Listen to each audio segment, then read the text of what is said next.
मोदी जे असतील, अमित शहा जे असतील किंवा आपण सगळे लुटारू आहात.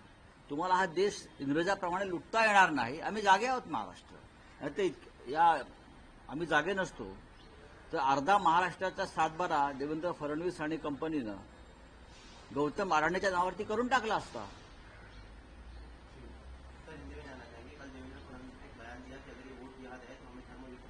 ये कौन सा धर्मयुद्ध है? ये एक राज्य का चुनाव है. ये झारखंड में जाकर भी धर्मयुद्ध की बात करते हैं, हरियाणा में जाकर धर्मयुद्ध की बात करते हैं. ये विधानसभा का चुनाव है और महाराष्ट्र में एक धर्म है, उसका नाम है महाराष्ट्र धर्म. तो छत्रपति शिवाजी महाराज का धर्म है और उस धर्म की रक्षा के लिए हम सब लोग एक है. और जिसमें बीजेपी और एकनाथ शिंदे जैसे लोग नहीं है, उनका धर्म अलग है, हिंदू मुसलमान और कुछ नहीं उनके दिमाग में.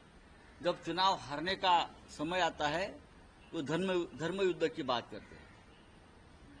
भाई दूसरी भी एक बात देवेंद्र जी ने कही, महाराष्ट्र के चुनाव में हम पाकिस्तान पर तिरंगा लहराएंगे. अरे चुनाव महाराष्ट्र का है, विधानसभा का है, यहां पाकिस्तान कहां आ गया? कौन आपको पूछता है? पहले जाओ जो पाकिस्तान ऑक्युपाइड जो कश्मीर है ना, उसके ऊपर जाकर तिरंगा लहराइए, फिर पाकिस्तान की बात करिए. क्या आपकी हिम्मत हमने देखी है? चाइना घुस गया है लद्दाख में, हमारी जमीन खा गया है, उस जमीन पर जाकर तिरंगा लहराइए.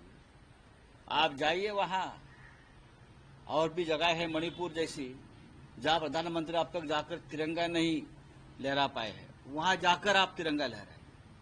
कश्मीरी पंडितों की घर वापसी करिए. ऐसे बहुत से वादे आपने किए हैं. संविधान की रक्षा कीजिए. कौन सी धर्म युद्ध की बात आप करते हो? आपको क्या धर्म के बारे में मालूम है? आप तो धर्मद्रोही है. एक राष्ट्र धर्म है, एक महाराष्ट्र धर्म है, जिसके लिए हम लोग जान देने को तैयार है. सिर्फ चुनाव आते हैं तो धर्म युद्ध की बात करने वाले में हम लोग नहीं है. किसी ने उसका उपचार करना चाहिए, जांच करनी चाहिए, ये लोग क्या बोल रहे हैं. चुनाव आते हैं तो धर्म युद्ध की बात करते हैं. हाँ, करने दो ना, करने दो. उद्धव ठाकरे जी ने आवाज उठाने के बाद उनकी बैग और उनके हेलीकॉप्टर चेक होने लगे हैं. उद्धव जी ने जब आवाज उठाया क्या चल रहा है, तब ये चुनाव आयोग को ये सब नौटंकी करनी पड़ रही है. लेकिन पैसे का लेन देन डिस्ट्रीब्यूशन जोर से चल रहा है पुलिस के चौकीदारी में. तो वही इलेक्शन कमीशन इलेक्टोरल बॉन्ड जो चल रहा है, किस तरीके से चालू उस पर कुछ बातचीत कर रहे हैं. जो भाषण है उससे कोई ऑप्शन दिया है. अमित शाह बहुत मोहराचा कायदा काही को रद्द करून महाराष्ट्रातल्या मुस्लिमांना आरक्षण देऊ देणार नाही.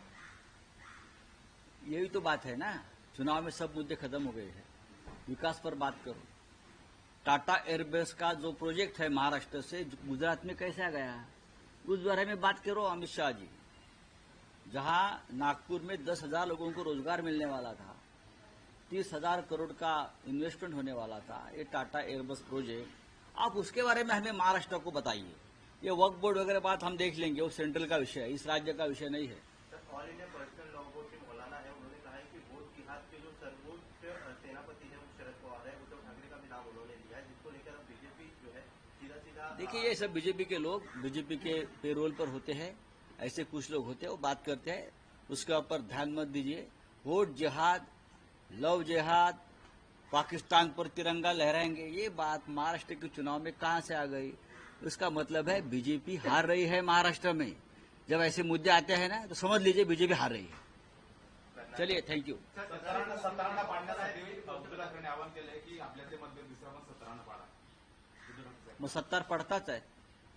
सिल्लोडमध्ये यावेळेला आपण पाहाल अब्दुल सत्तार यांचा दारुण पराभव तुम्हाला होताना दिसेल. तुम्ही पहा, उद्धव ठाकरे जे बोलले आहेत ते सत्य आहे. अब्दुल सत्तार सारखे लोक जे कधीच कोणाचे नसतात, कोणत्या पक्षाचे, कोणत्या नेत्याचे, कोणत्या विचाराचे नसतात, त्या अब्दुल सत्तारासारख्या लोकांचा संपूर्ण महाराष्ट्रामध्ये आपल्याला पराभव होताना दिसेल. एक प्रश्न आहे की 17 तारखेला म्हणजे उद्या बाळासाहेबांच्या स्मृतिदिनी शिवसेनेची सभा होणार आहे का? कारण मनसेनं 17 तारखेचा शिवाजी पार्कवर सभेचा दावा सोडलेला आहे. तर आता शिवसेना काही अनुकूल किंवा काही पावलं उचलते आहे सभा घेण्यासाठी? शिवाजी पार्कची सभा आमच्यासाठी गंभीर विषय नाही. त्या सभेसाठी मनसेनं मागणी केली होती ती तारीख. आमचं असं म्हणणं होतं की हिंदू हृदय सम्राट बाळासाहेब ठाकरे यांचा स्मृतिदिन त्या दिवशी आहे. लाखो लोक त्या ठिकाणी येतील. संध्याकाळपर्यंत त्यांची वर्दळ असेल. त्याच्यामुळे तिथे संध्याकाळच्या सभेची परवानगी आम्हाला मिळावी. पण आम्हाला प्रशासनानं परवानगी दिली नाही. एक दिवस आधी म्हणे काहीतरी 12 तास आधी या लोकांनी परवानगी मागितली. त्याच्यामुळे आम्ही बाळासाहेबांचा स्मृतिदिन आहे, वाद नकोत. आम्ही बीकेसीमध्ये आमच्या सभेची तयारी सुरू केली आणि आमची सभा सांगता सभा जी आहे मुंबईतली सगळ्यात मोठी, ही 17 तारखेला सायंकाळी 6 वाजता माननीय उद्धव ठाकरे यांच्या प्रमुख उपस्थितीमध्ये बीकेसीलाच होणार. शिवतीर्थावर आमची सभा आता होणार नाही. ज्या कोणाला करायची आहे ती करू द्या. सभा का रद्द झाली मला माहीत नाही. कोणीतरी असं मला सांगितलं की मनसे प्रमुखांची प्रकृती बिघडलेली आहे. त्यांची प्रकृती बिघडल्यामुळे ते सभा घेणार नाहीत. मी त्यांच्या प्रकृतीला आराम पडावा अशी ईश्वराकडे प्रार्थना करतो. पण राऊतसाहेब, ही जी सभा आहे बीकेसीमध्ये ती शिवसेना युनिटीची असेल की महाविकास आघाडीची? ही शिवसेना माननीय उद्धव ठाकरे यांची असेल.